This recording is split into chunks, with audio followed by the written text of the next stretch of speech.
Uh, Originally I'm from Muskoka, so I grew up in Gravenhurst, and yeah, I mean, we did construction in Muskoka, so building homes and being part of that with my father, and then he always taught me finance. I went to Laurier and did economics there, and I just found that once you leave, you're gone.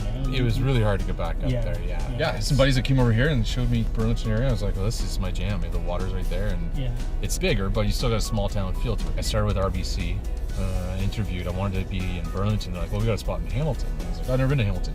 They're like, oh, it's part of Halton. I was like, okay. When I got off the highway, I was on Burlington Street. Literally, I'm like, oh my god, these pipes are on fire. Like, does somebody need to know that? Like, what the hell is going on? But it was a really good lesson not to judge, any book by its cover. I was in RBC at about 22.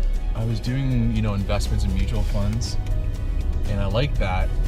But then I started doing mortgages, and I got to have the people showing me their keys, and they bring in pictures of the home, and they invite you to their housewarming parties. That was really the cool part. I mean, we didn't have really social media as much back then, so them coming in with photos of their house and showing me what they before painting, and that was a really cool part. And just removing that nervousness, right? Like, the first time you do anything is nervous, so showing them you have nothing to worry about, and really just holding their hands.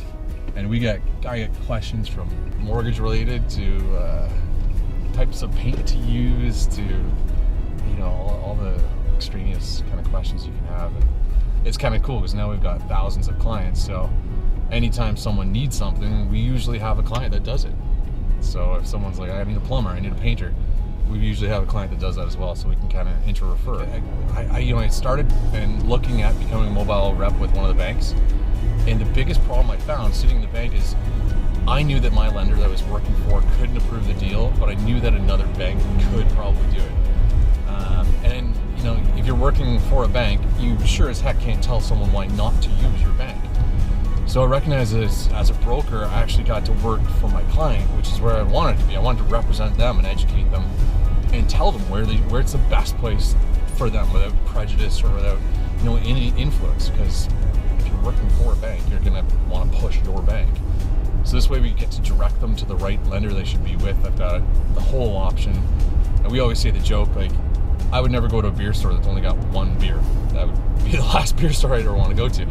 But I mean, you want to go to the beer store where someone's going to be like, really trying to match your needs and not have anything of their own volition as to why they're recommending that. Like, they really want to see you happy and in the right spot and with the right product that you need. So I found that by being a mortgage broker, I could work with all the different lenders and give what my client needed, and it just resulted in more yeses. And saying yes feels really good to do, really.